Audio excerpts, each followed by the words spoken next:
The string capitalize method in Python capitalizes the first and only the first word in a string. Say you have the string A that equals the. What would you do to capitalize it? If you use the capitalize method, you'll make the first letter in the capitalized. Be warned though, if you have multiple words separated by a space in a string, capitalize only capitalizes the first word. Hello and welcome back to Jacobication. This video will tell about the casefold method in Python. Casefold is a string method that allows you to convert a string to a case-insensitive format. Lowered cased versus case-insensitive is a rabbit hole of distinction to jump down, so I'll simplify it for you here. For your normal A through Z and capital A through Z, there's no difference. Letters outside of this range may have differing results. Bottom line, if you're outside of the A through Z and the capital A through Z world, test out the .lower method and then the .casefold method, and use the method that produced the output you want for your specific use case. The string center method in Python centers the string with a character on the left and right to reach a desired length. Let's set up some quick code to see how center works. We will have a string s called high. Then we will call center on high with an argument of 4.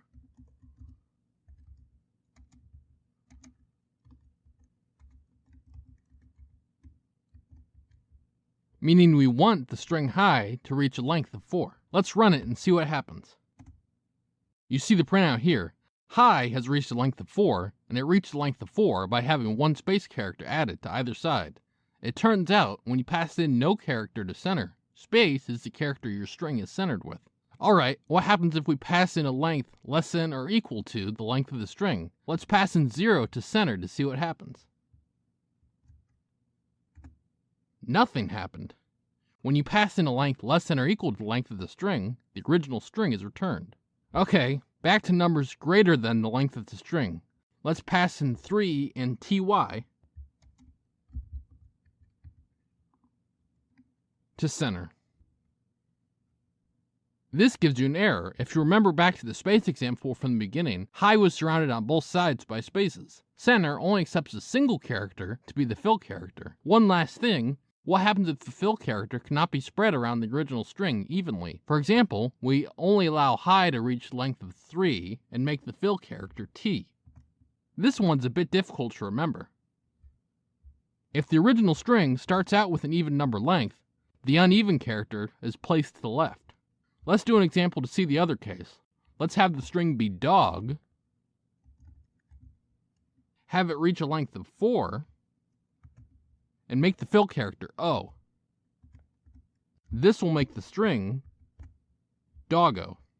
Therefore, if the original string starts out with an odd number length, the uneven character is placed to the right. The string count method in Python returns the number of times the substring passed into the method occurs in the string this method was called on. It's a bit bizarre, but if you pass in the empty string to count, you'll get the number of empty strings between the characters, which is the length of the string plus 1. If you give the count method one number argument, that specifies the string index the count will start at. In this case, the substring m occurs nowhere in the string starting at index 1. If you give the count method two number arguments, the first number is the string index to start at, and the second number is the first string index to exclude. Between 2 and 4, r only occurs 2 times. If you only give a substring to count, it will do a simple count of how many times the substring occurs within the string. Here only has 6 letters, and half of them are r's. The string endswith method in Python tells if a string ends with another string. Let's set up some quick code to see how endswith works. We'll make a string s that'll be executable. Let's see if executable ends with l.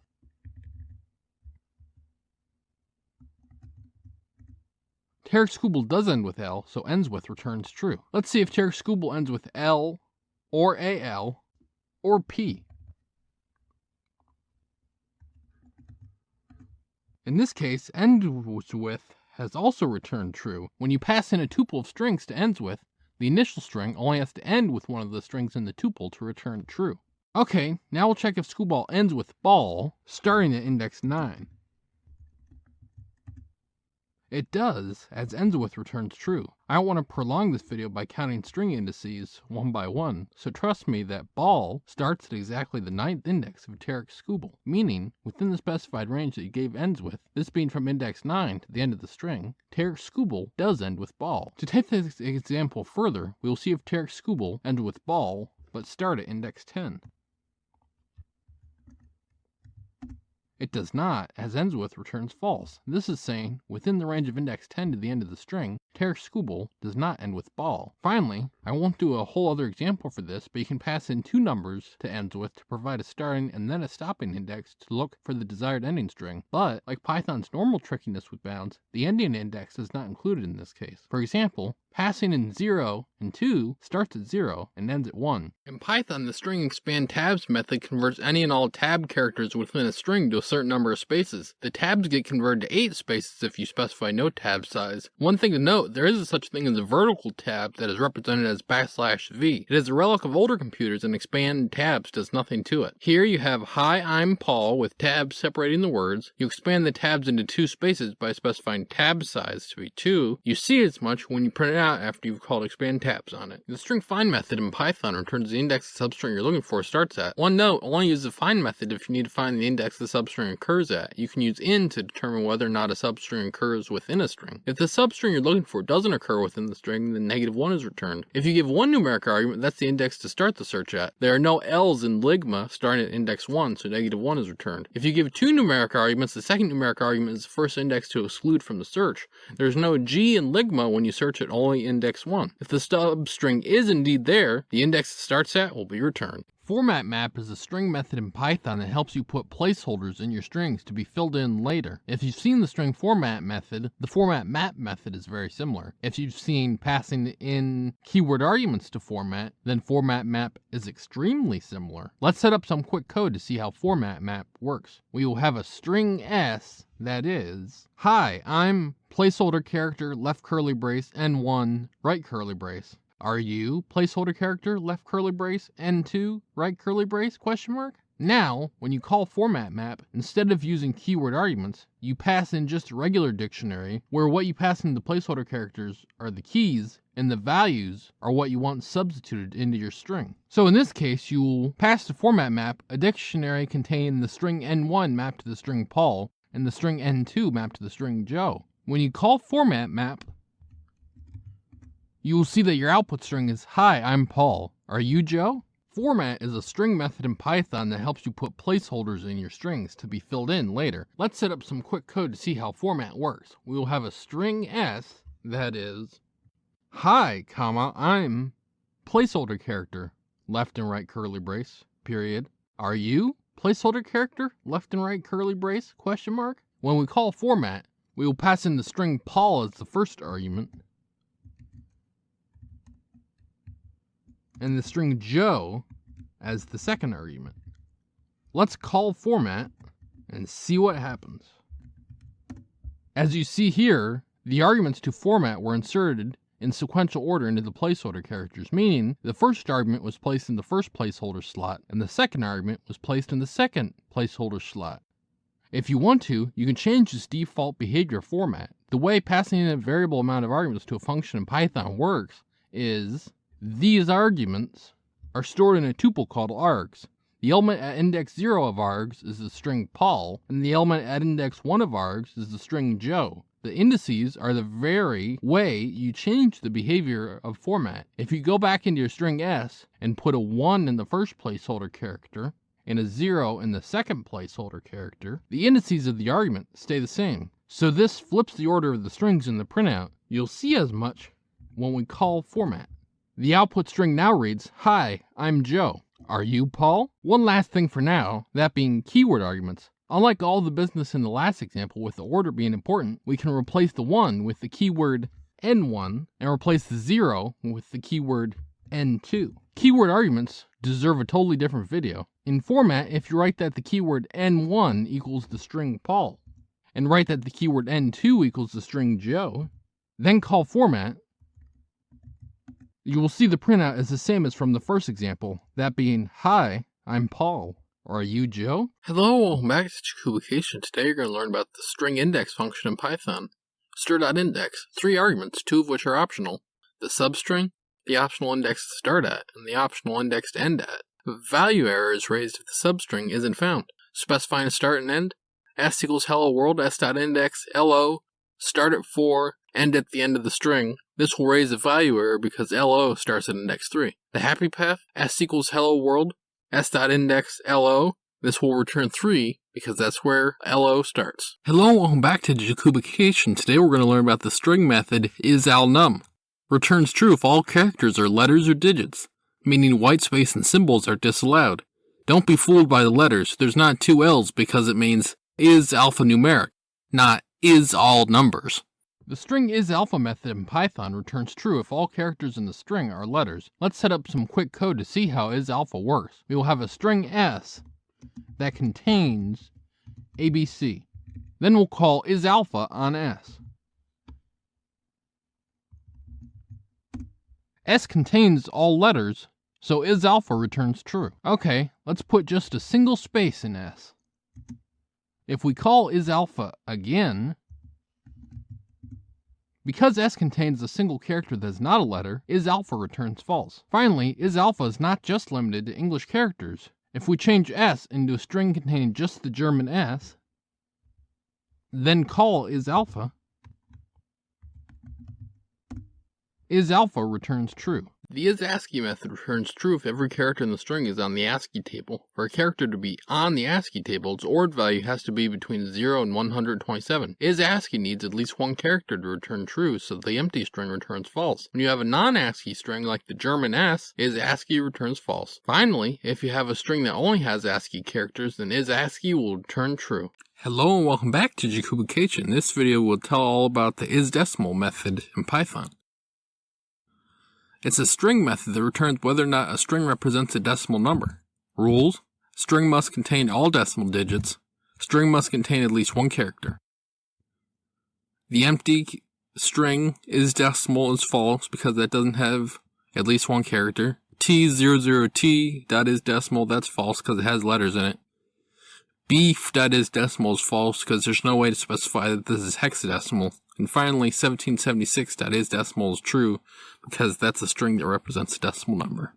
Today we're going to learn about the isdigit string method in Python. Isdigit returns true if every character in the string is a digit. For example, the empty string returns false, any space characters return false, regular characters return false, superscripts return true, subscripts return true, numbers return true with the caveat that a number with a decimal point in it, like 3.14, would return false.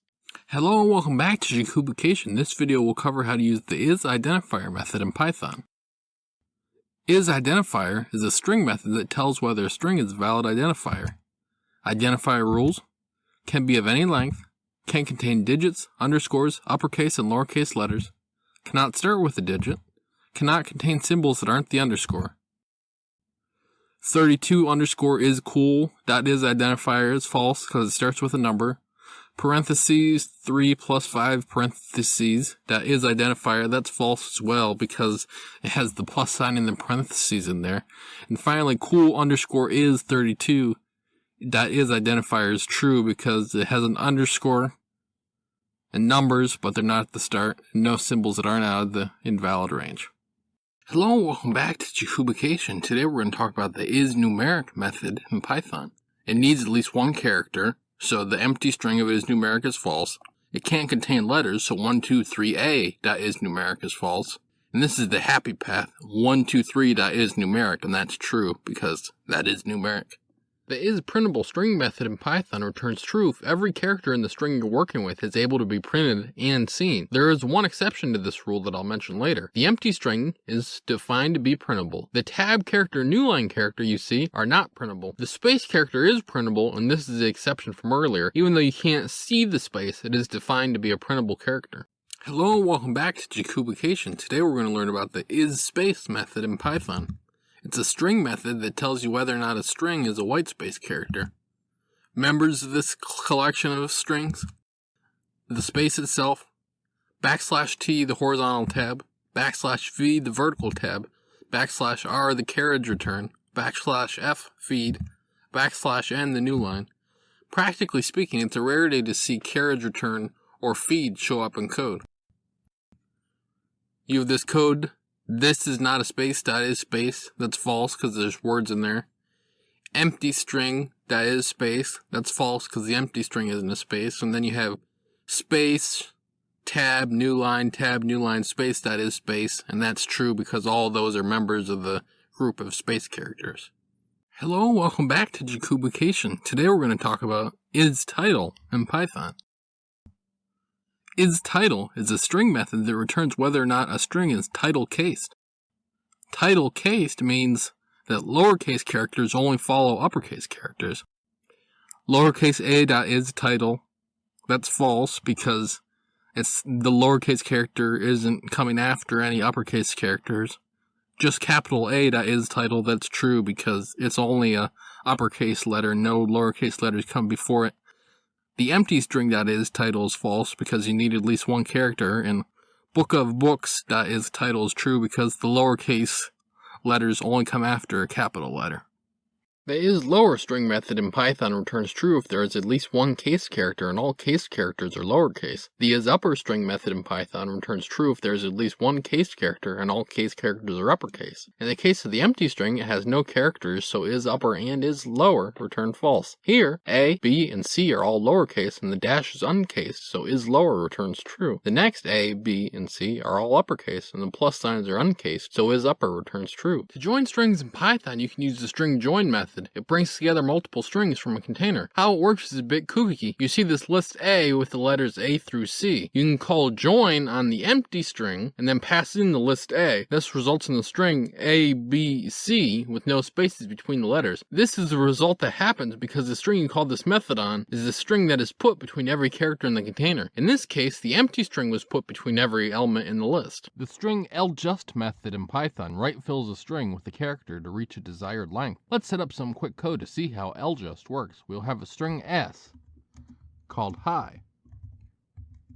Then we will call ljust on hi with an argument of 4. This means we want the string s to reach a length of 4. Let's run it and see what happens. From the printout, you can see that hi now has a length of 4 because ljust added 2 space characters to the right of hi. Alright, what happens if you pass in a length less than or equal to the length of the string? Let's pass in 0 to ljust to see what happens. Nothing happened. When you pass in a length less than or equal to the length of the string, the original string is returned. Okay, back to numbers greater than the length of the string. Let's pass in 4 and ty to ljust. This gives you an error. The fill character that you pass into ljust must be exactly 1 character long. Okay, finally let's pass in a legal fill character. We can pass in 4 and t to ljust. This gives you the string hitst. The string lower method in Python returns a copy of the string converted to lowercase. Let's set up some quick code to see how lower works. We will have a string s called hello with the first letter capitalized. If we call lower,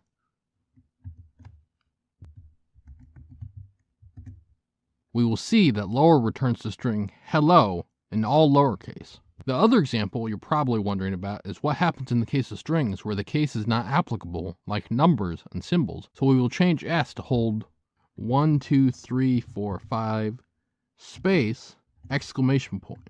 If we call lower here, we will see that lower does nothing and just returns back the original string. In the case where case if a character is not applicable, or if the character is already lowercase, lower does not modify the character. lstrip is a string method in Python that removes all occurrences of the set of characters you pass in from the start of the string. Passing in nothing removes all whitespace characters. You have this string here, www.water.com.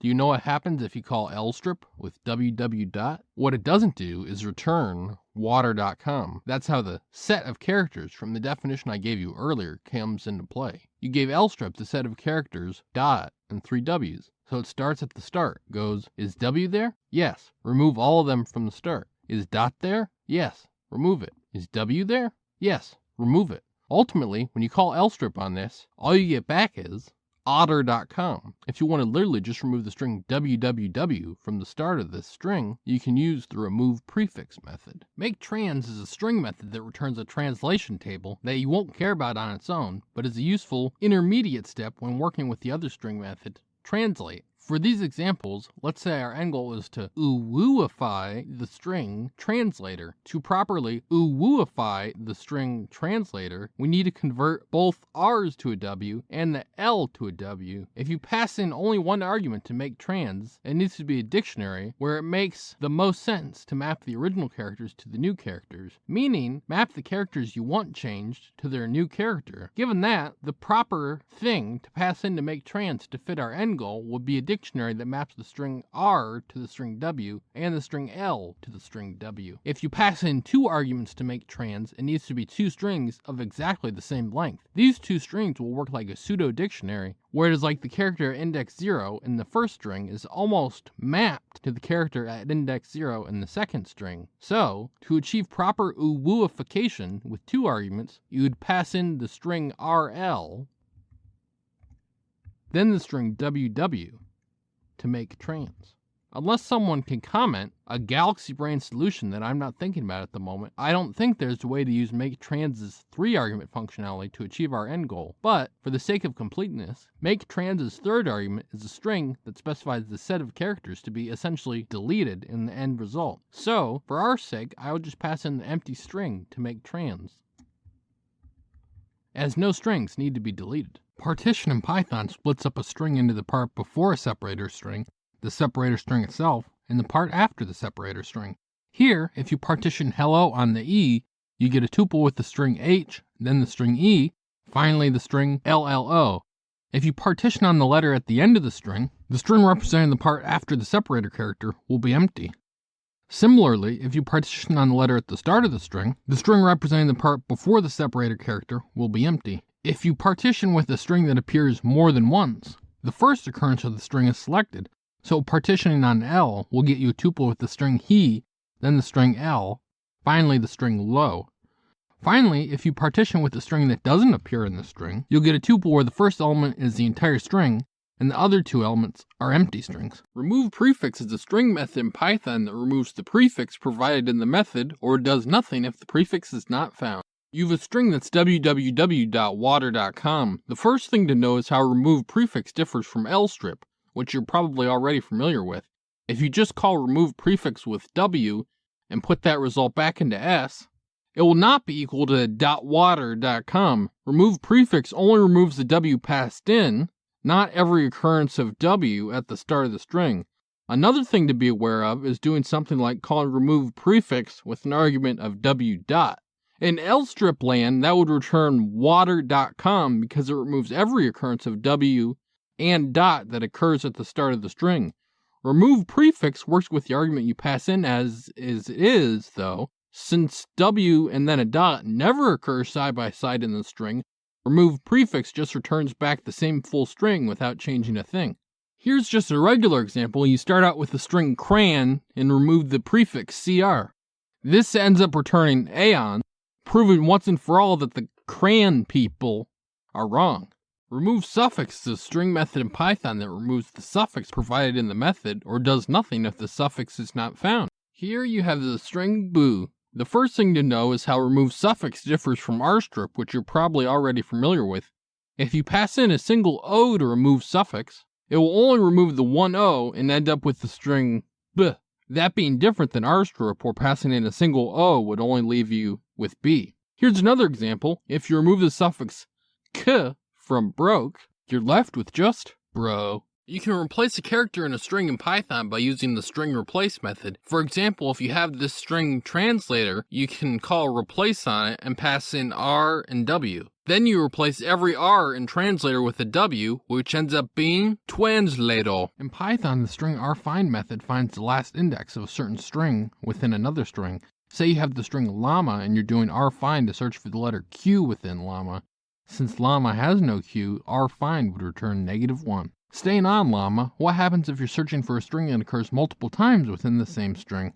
For instance, what if you did rfind for the letter L in llama? Rfind is defined to return the last occurrence of a string that occurs multiple times, so the index would be 1, not 0.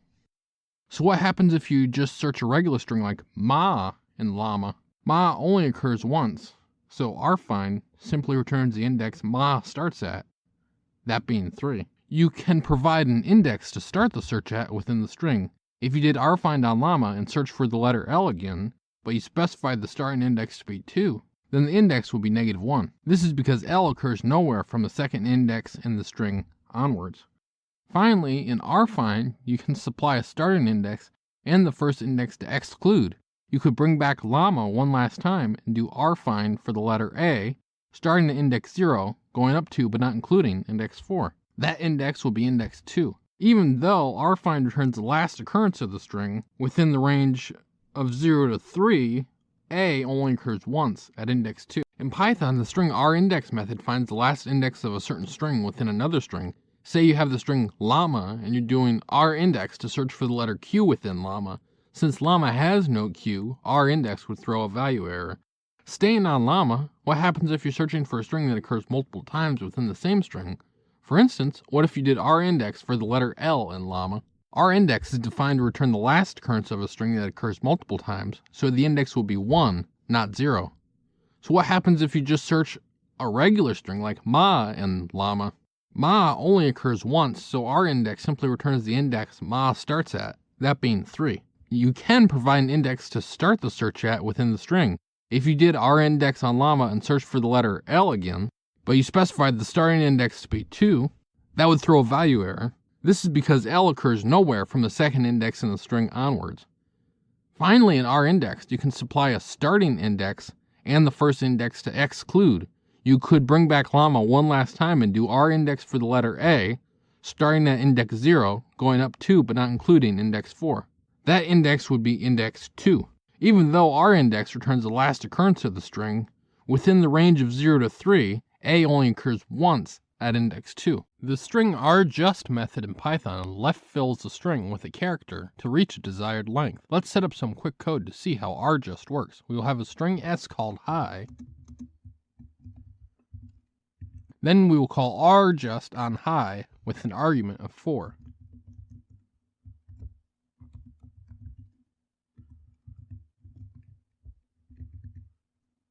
This means we want the string s to reach a length of 4. Let's run it and see what happens.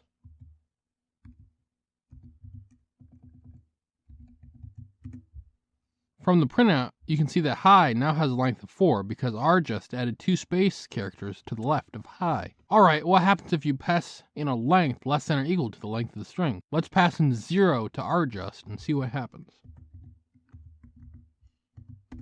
Nothing happened. When you pass in a length less than or equal to the length of the string, the original string is returned. Okay, back to numbers greater than the length of the string. Let's pass in 4 and ty to rjust.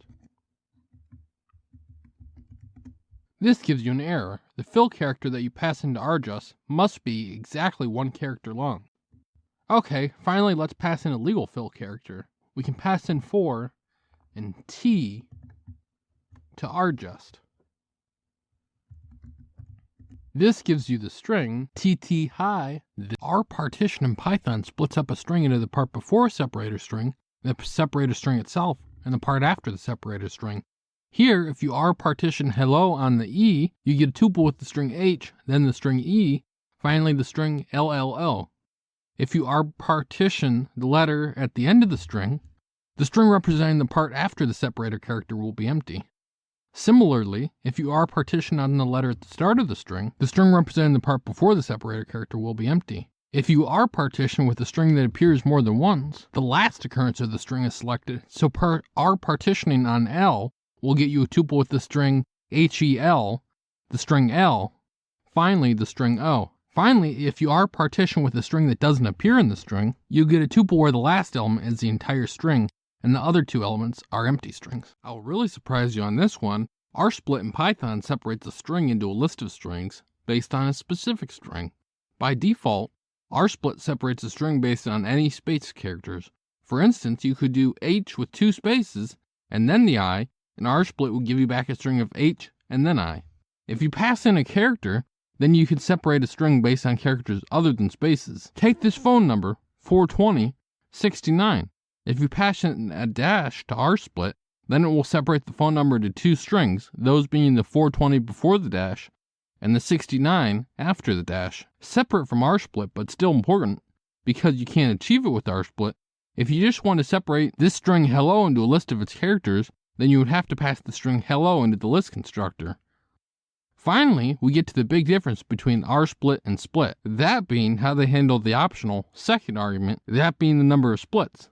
Let's take 5 through 8, separated by dashes. 0 splits still works the same as rsplit, it just returns the original string in the list without doing any splits. 1 split would only cut off the last bit, so it will cut the 8 off and make its own element, while still maintaining the 5 through 7 separated by dashes as the first element. 2 splits would cut off the next to last element, so 7 and 8 would be on their own, and 5 and 6 would still be together. Finally, 3 or more splits, because neither split nor rsplit have a cap on the number of splits you can specify, is just a normal split of all the numbers existing separately. Rstrip is a string method in Python that removes all occurrences of the set of characters you pass in. Passing in nothing removes all whitespace characters.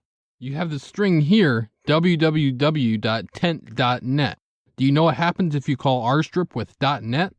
What it doesn't do is return www.tent.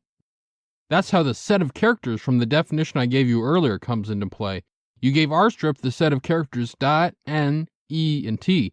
So it starts at the end, goes, is t there? Yes, remove it. Is e there? Yes, remove it. Is n there? Yes, remove it. Is dot there? Yes, remove it. And it doesn't stop there because it's found another t. It keeps going all the way up to the www dot. Ultimately, when you call rstrip on this, all you get back is www. If you want to literally just remove the string .net from the end of this string, you can use the removesuffix method. I'm going to surprise you. Split in Python splits a string into a list of characters. Here's some examples to see how split works. Just calling hi.split splits hi on any spaces. Obviously it has no spaces, so it returns a list containing just the string hi. Okay, let's add a space. Hi space i.split splits the string on spaces, meaning it returns a list containing the string h, then the string I. Even if you add a bunch of spaces between the h and I, split still returns the list containing h, then I. You don't have to just split on spaces though. If you pass one argument to split, you can split on a specific character. For instance, if you had Jenny's number, 8675309, and then split it on the dash character, you would get a list containing the string 867, then the string 5309. If you're wondering, you can't do something like hello and then split on the empty string and split hello into all of its characters. You could just pass some string like hello into the list constructor to achieve that goal though. The last thing, if you give split 2 arguments, you can specify the number of splits for split to do. Say you have 1 through 4 separated by a dash. Dash and 0 would give you a list with just the original string. If you pass in higher than 0, think of that like the number of bits that split will cut off. 1 will split the 1 off, 2 will split the 1 and 2 off, and so on for higher numbers. Splitlines in Python separates a string based on line breaks into a list of strings. For example, with this string, the line breaks break up the sentence, the cat sat. When you call splitlines on the string, splitlines returns the list of strings, the cat sat. You can also optionally include the line break characters in the strings that get separated. For example, pass in true to splitlines in this bit of code, and then the \n will stay with the string and the cat string. The string startswith method in Python tells if a string starts with another string. Let's set up some quick code to see how startswith works. We'll make a string s that will be Parker Meadows. Let's see if Parker Meadows starts with P. Parker Meadows does start with P, so starts with returns true. Let's see if Parker Meadows starts with P or AR or cur.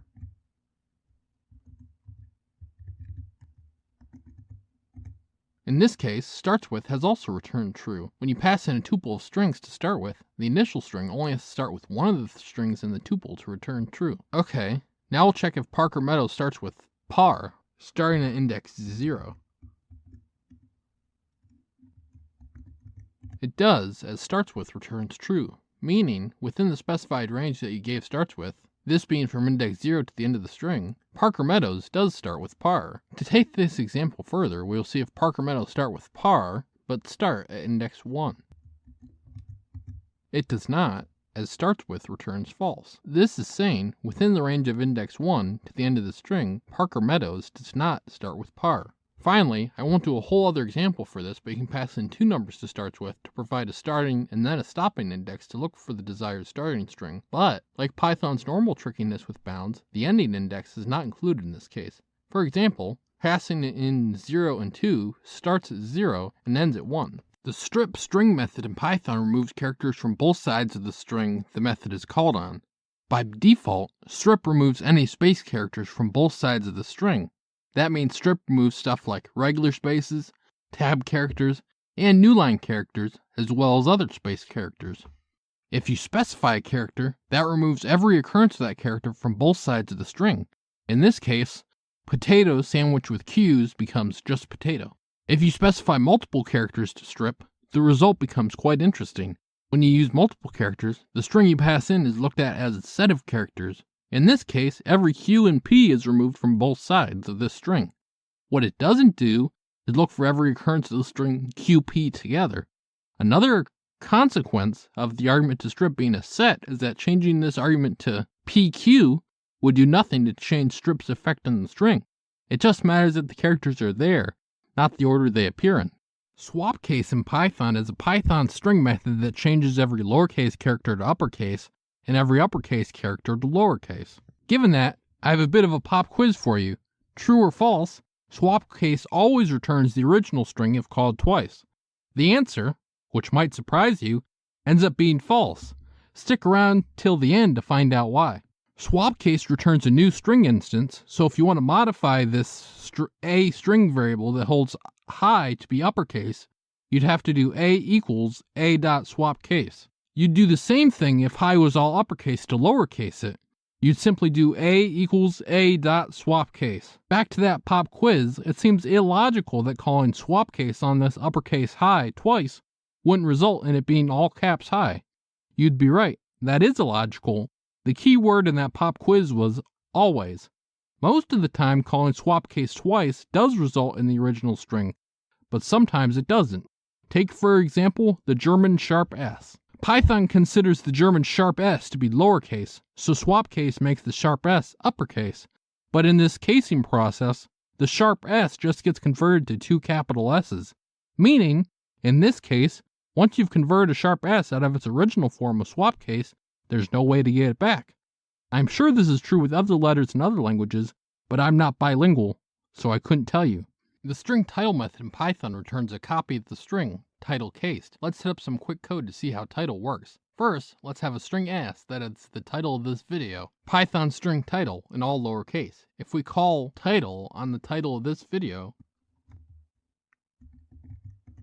it will return a string where the first letter in each word is capitalized. Therefore, the P, S, and T are all uppercased. Here's another example. Let's type out the title of this video again, but leave caps lock on. If we call title on that, then it will return the same string from the last example. So, curiously, title also actively lowercases characters that both can be lowercase and are not the first character in a word. For this last example, let's break out some let speak just to illustrate a point. So we'll make our string s now be 133t, otherwise known as let. If we call title on this string, it will take a curious approach. Since it obviously cannot uppercase the numbers, title will take the approach of uppercasing the only character that can be uppercased, that being the t. Translate is a string method in Python that modifies the string by replacing some existing characters with new characters. There's a way to use the string translate method without using the maketrans method, but I will only cover how to use the translate method in conjunction with maketrans. For these examples, let's say our end goal is to oo-wooify the string translator. To properly oo-wooify the string translator, we need to convert both r's to a w and the l to a w. If you pass in only one argument to maketrans, it needs to be a dictionary, where it makes the most sense to map the original characters to the new characters, meaning map the characters you want changed to their new character.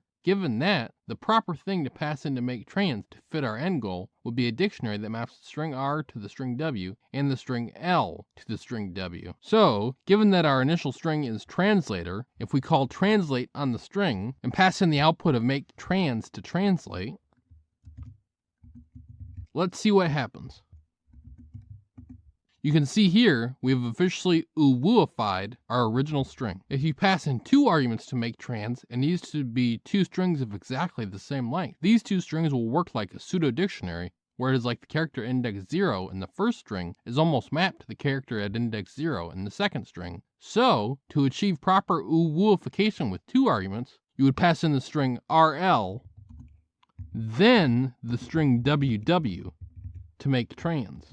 To take it further and translate our string, we will call translate on our string and pass in the output of maketrans to it. You see when we run the code, this too has properly uwuified our original string. Unless someone can comment a galaxy brain solution that I'm not thinking about at the moment, I don't think there's a way to use maketrans's 3-argument functionality to achieve our end goal. But for the sake of completeness, maketrans's 3rd argument is a string that specifies a set of characters to be essentially deleted in the end result. So for our sake, I would just pass in the empty string to maketrans, as no character needs to be deleted. One last time, to finish this off with translate, we will call translate on our string and pass in the output of maketrans to translate. One final time, if we run the code,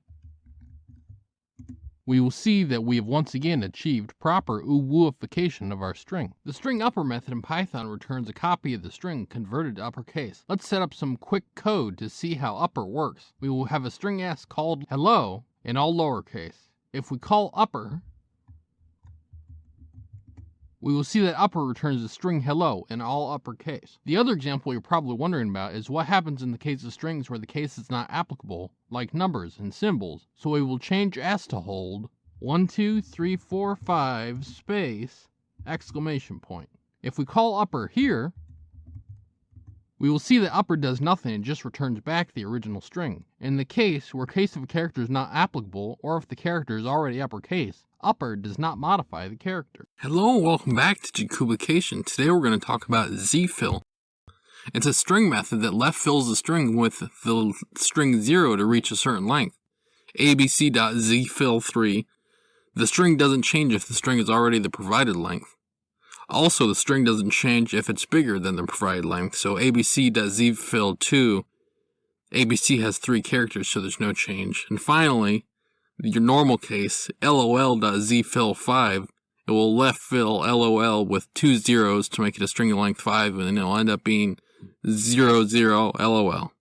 Like and subscribe to learn more.